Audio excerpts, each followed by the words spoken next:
Jeg står her i Vinbørsen, som er min nabo på Østerbro, lige ved siden af Superhelten. Og Vinbørsen, de sælger vin selvfølgelig, så sælger de en masse te og rigtig mange dejlige flasker ting og sager. Og lakrids og alt det lækre der, og de har lovet at give mig en kurv til familie med kræftramte børn. Så den vil jeg hoppe hen og hente. Hele ideen er jo, at det skal, enten så skal det sælges på auktionen, vi holder en auktion den 10.10. Og ellers så er det noget, der bliver byttet frem og tilbage, hvis jeg kan få noget større, hvis der nu er nogen, der vil give et maleri. Vi snakkede lige om, hvordan det skulle foregå. Det kunne vi ikke helt lure, om du ville. Det er sådan noget bytte købmand.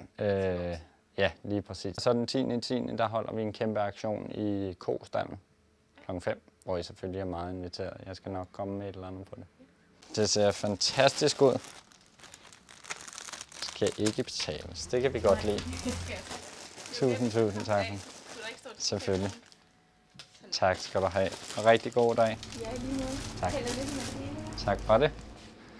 Må vi snuppe lidt af det her, når vi kommer ind? Nej. Vi ses.